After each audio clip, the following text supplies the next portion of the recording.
தெற்கு ரயில்வேயின் கீழ் மதுரை ரயில்வே கோட்டத்தில் அதிக வருமானம் ஈட்டக்கூடிய முதல் 15 ரயில் நிலையங்கள் தொடர்பான தகவல் வெளியாகி இருக்கின்றது. மேலும் இந்த ரயில் நிலையங்களில் ஒரு நாளில் எவ்வளவு பயணிகள் இந்த நிலையத்தை பயன்படுத்துகிறார்கள் என்பது தொடர்பான தகவலும் வெளியாகி இருக்கின்றது. கடந்த முறை திருச்சி ரயில்வே கோட்டத்தை பற்றி நாம் பார்த்திருப்போம். இந்த முறை மதுரை ரயில்வே கோட்டத்தில் டாப் 15 ரயில் நிலையங்கள் பற்றி தான் பார்க்க போறோம். சேனலுக்கு யாராவது புதுசாக வந்தீங்கன்னா மறக்காம சப்ஸ்கிரைப் பக்கத்தில் இருக்க பெல் ஐகான்ல போட்டுருங்க. அப்பதான் நம்ம போடுற ஒரு வீடியோட நோட்டிபிகேஷன் உடனுக்குடன் வரும். வாங்க வீடியோக்குள்ள போகலாம். RTA என்று அழைக்கப்படும் தகவல் உரிமை சட்டத்தின் மூலமாக தனிநபர் ஒருவர் எழுப்பிய கேள்விக்கு ரயில்வே துறை பதில் கொடுத்திருக்கின்றது. அதில் மதுரை ரயில்வே கோட்டத்தில் உள்ள ஒட்டுமொத்த ரயில் நிலையங்களிலும் எவ்வளவு பயணிகள் ஒரு நாளில் இந்த நிலையத்தை பயன்படுத்துகின்றனர் மற்றும் அந்த நிலையங்கள் மூலமாக ஒரு குறிப்பிடப்பட்ட காலத்தில் எவ்வளவு வருமானம் கிடைத்தது தொடர்பான தகவலை தான் கொடுத்திருக்காங்க.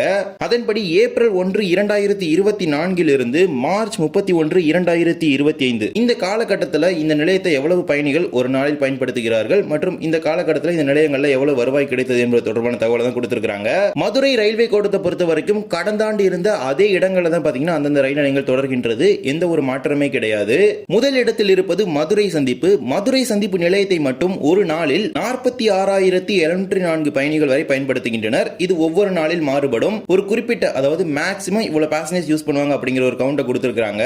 மதுரை சந்திப்பு நிலையத்தை ஒரு நாளில் மட்டும் சுமார் 46,704 பயணிகள் வரை பயணிக்கின்றனர். இது ஒரு சராசரியான கவுண்ட் மட்டும்தான். இது ஒவ்வொரு நாளும் மாறுபடும். இதன் மூலமாக மதுரை கோட்டத்தில் கடந்த 2024-25 இந்த காலகட்டத்தில் சுமார் 223 கோடியே 17 லட்சம் ரூபாய்க்கு மேல் வருவாயானது கிடைக்கப்பெற்றுள்ளது. தொடர்ந்து முதலிடத்தில் மதுரை கோட்டத்தில் உள்ளது. இரண்டாவது நிலையம் திருநெல்வேலி. திருநெல்வேலி ரயில் நிலையத்தை ஒரு நாளில் மட்டும் சுமார் 34,824 பயணிகள் வரை பயணிக்கின்றனர். இதன் மூலமாக இந்த நிலையத்தில் கடந்த ஆண்டு காலகட்டத்தில் மட்டும் சுமார் 148 கோடியே 10 லட்சம் ரூபாய்க்கு மேல் வருவாயாக கிடைத்து இரண்டாவது இடத்தில் திருநெல்வேலி உள்ளது.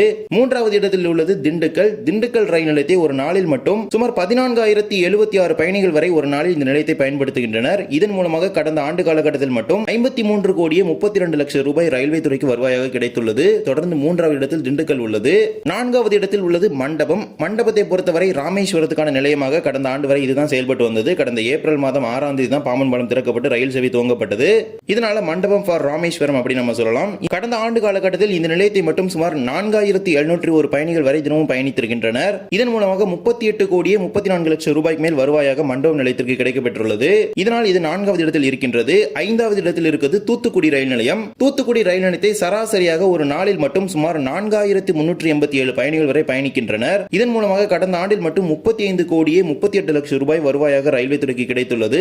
தொடர்ந்து 5வது இடத்தில் மதுரை கோட்டத்தில் உள்ளது.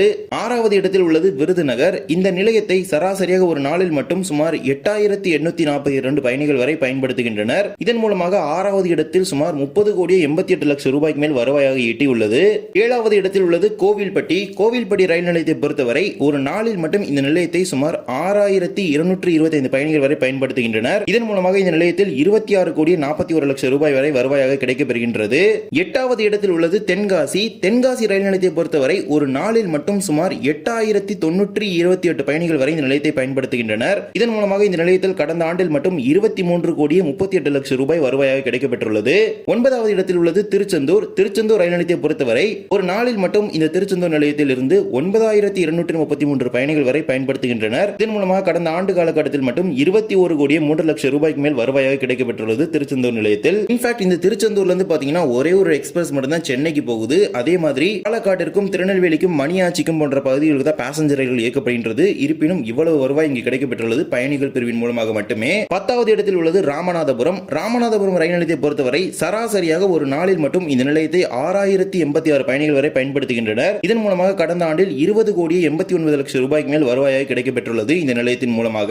11வது இடத்தில் உள்ளது பழனி. பழனி ரயில் நிலையத்தை சராசரியாக ஒரு நாளில் மட்டும் 4,694 பயணிகள் வரை பயன்படுத்துகின்றனர். இதன் மூலமாக கடந்த ஆண்டில் மட்டும் 13 கோடியே 19 லட்சம் ரூபாய்க்கு மேல் வருவாயாக பழனி நிலையத்திலிருந்து கிடைக்கப்பெற்றுள்ளது. இன்ஃபேக்ட் பழனி நிலையமே பாத்தீங்கன்னா ரொம்பவே கம்மியான ட்ரெயின்ஸா ரன் ஆயிட்டு இருக்கு. இருப்பினும் இங்கிருந்து ரெவன்யூ பாத்தீங்கன்னா ரொம்பவே ஹையா ஜெனரேட் ஆகுது. 12வது இடத்தில் உள்ளது காரைக்குடி. காரைக்குடி சந்திப்பை பொறுத்தவரை ஒரு நாளில் மட்டும் சுமார் 5,129 பயணிகள் வரை இந்த நிலையத்தை பயன்படுத்துகின்றனர். இதன் மூலமாக கடந்த ஆண்டு காலகட்டத்தில் மட்டும் 12 கோடி 2 லட்சம் ரூபாய்க்கு மேல் வருவாயாக ஈட்டியுள்ளது காரைக்குடி சந்திப்பு. 13வது இடத்தில் உள்ளது ராஜபாளையம். ராஜபாளையம் ரயில் நிலையத்தை ஒரு நாளில் மட்டும் சுமார் 4,287 பயணிகள் வரை பயன்படுத்துகின்றனர். இதன் மூலமாக 11 கோடி 58 லட்சம் ரூபாய்க்கு மேல் வருவாயாக கடந்த ஆண்டில் ஈட்டியுள்ளது. 14வது இடத்தில் உள்ளது சாத்தூர் ரயில் நிலையம். சாத்தூர் ரயில் நிலையத்தை ஒரு நாளில் மட்டும் சுமார் 3500க்கும் மேற்பட்ட பயணிகள் பயன்படுத்துகின்றனர். இதன் மூலமாக இங்கிருந்து மட்டும் கடந்த ஆண்டு காலகட்டத்தில் 11,39,00,000 ரூபாய்க்கு மேல் வருவாயாக ஈட்டியுள்ளது.